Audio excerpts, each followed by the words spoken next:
Доброе утро. Good morning, ladies and gentlemen. Мне очень приятно, So I'm happy to, можно сказать, вернуться I can put it назад this way, to go back to the old 2006 год, когда 2006, so the year 2006, when we risked, Министерство финансов, so we, meaning the Minister of Finance, when we decided to embark upon this new issue of financial literacy and to bring it up to a different level.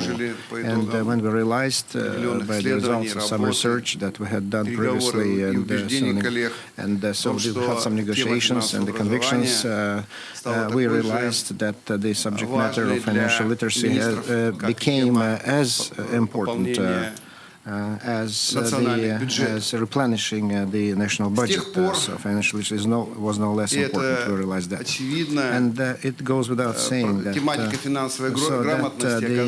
the subject matter of financial literacy. So there have been a number of initiatives of G8 that are still here, so they're living, and so we keep going, and so these initiatives got transferred to the agendas of many other forums. So in ASEC and the financial inclusion and the G20, so it was very much discussed and is much discussed, and so there has appeared kind of a three-headed dragon. So then financial literacy, one hand, financial inclusion, the other hand, and protection of financial interests being the third head, and the customers of financial services, this three-headed dragon. And so then so this seed that was thrown into the earth so has yielded a lot of fruit globally. And currently during today's conference, so we'll clearly see that these results are there, and so they're palpable and tangible. Although although we cannot boast not many outstanding results, and so though we've been trying just to address the issue, and certainly we are making a certain progress, but certainly we wish we could do more. So when the federal authorities and the executive authorities, the central bank and the business representatives community, maybe if they could develop a more developed approach to this issue, and just to help us to develop the main line of development, target-oriented effort in this area, then the results could be somewhat better. So currently, so there is also the most recent research, and the sociological studies reveal the following: that so then only little number of Russians, so they are financially literate, so they navigate freely in the financial, because only half of the low-income people so can compare different alternative financial offers, and so. But that's actually, this is the whole point of the financial market. So before you make an informed decision, and so only 7% of the polled Russians know about that the state is not responsible for their financial decisions and for their investments and for the decisions that they're taking, so trusting their money to different financial intermediaries. And so it looks like that the experience of Mavrodi and the Ponzi schemes and other fraudsters sort of taught them not to do that, but only 30% of the polled understand the importance of the availability of this financial cushion that every household should have for the family, for the people, because it looks like that.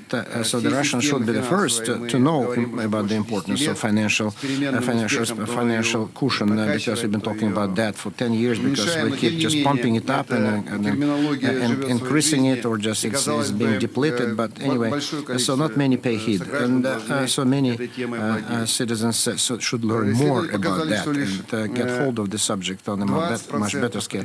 So only 20% of the financial services customers, so they're convinced that the potential financial debates can be resolved on the basis, could be resolved on the basis of conciliatory or judicial procedure.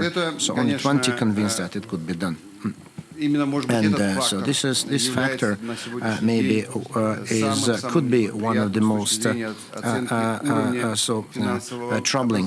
So from the viewpoint of the low level of financial literacy in Russia, and so we know that jointly with the World Bank, so we launched our own program of enhancing financial literacy of our citizens. It's being successfully implemented. So recently, so this program was joined by several Russian constituent units, and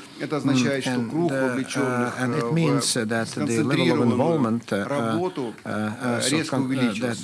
is increasing rapidly. And I know that the representatives of those constituent units are here with us, and from the bottom of my heart, I would like to wish them every kind of success in their regions when you go back, and when it will be time for us to convince the local administrations, so then other public officials about the importance of your work, and so that to convince them that there is room for your efforts, because it's so valuable for all parties involved in your regions. And we know that in the focus, so the financial literacy of the youth, that will be the pivotal part of our discussion. And we can only envy the fact that about 40 years ago, so then the authorities never raised this subject.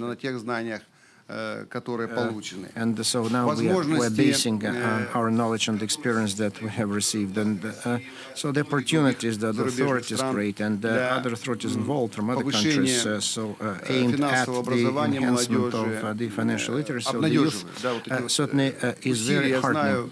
Very heartening, because I know I've been discussing this issue with many colleagues from different countries, and I know for a fact that today it's one of the basic mainstay areas of the developments in the state policy. That we're talking about the investments in financial investments of the youth, so it doesn't pay overnight. Doesn't pay off overnight. But I'm convinced that so they will certainly pay back many times over, and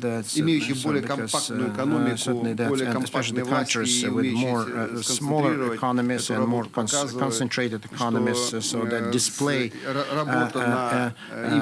without any doubt that the effort in the area of financial literacy enhancement certainly gives immediately yields good fruit, and so that's a good example.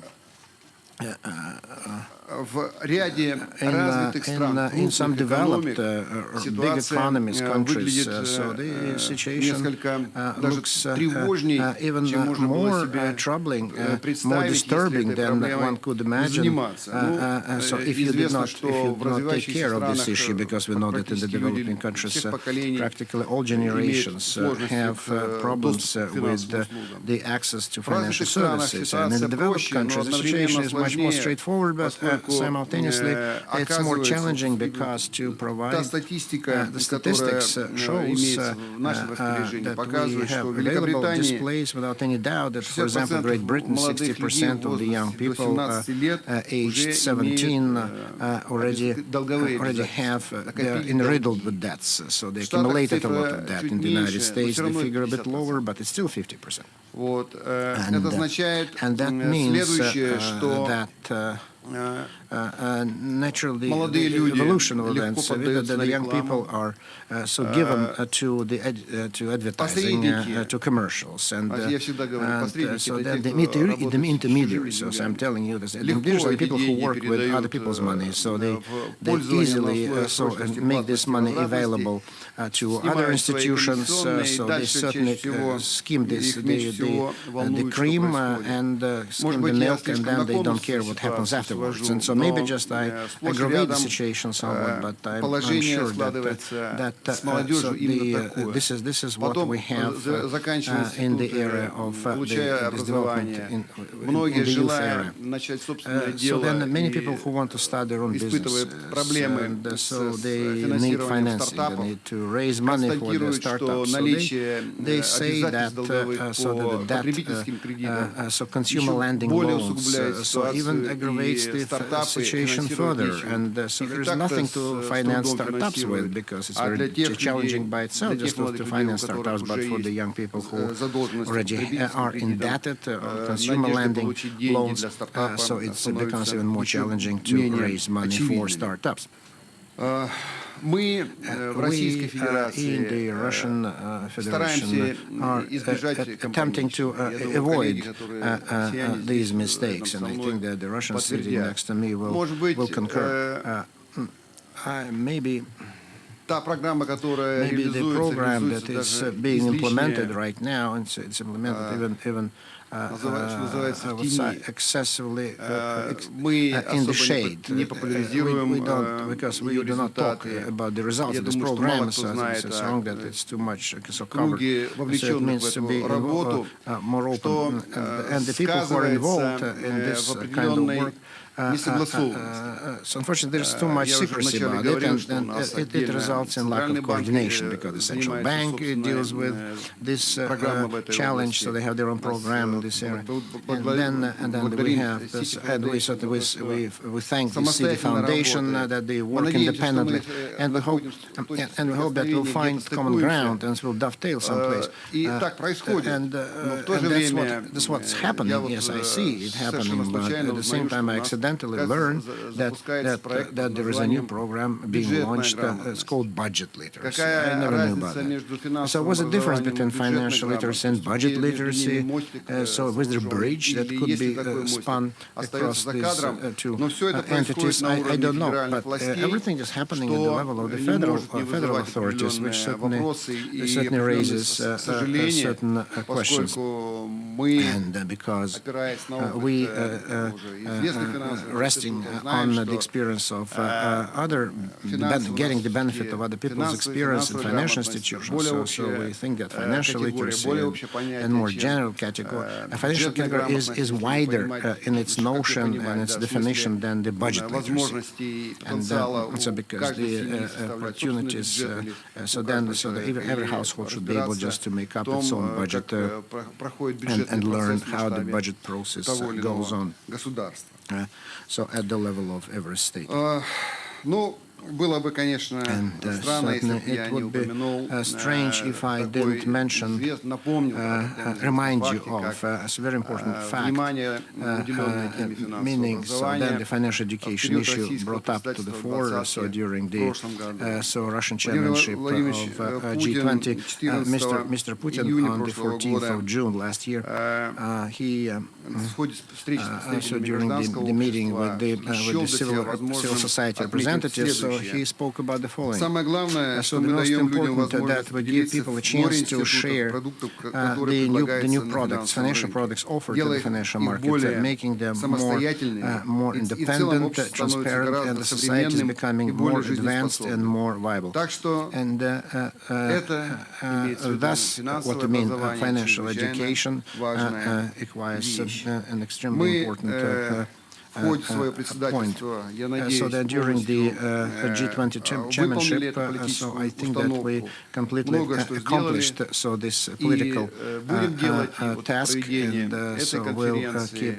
And this conference is yet another proof of our effort in this area. And so we'll keep up the good work. And so, but the stakeholders and our guests, I hope, our reliable friends and certainly our stakeholders, so they will certainly join forces in helping the Russian youth to sustainably, without mess, without fuss, so increase the level of their financial literacy, so that they would be successful in business and their financial endeavors, and so would be more successful than our generation of youth.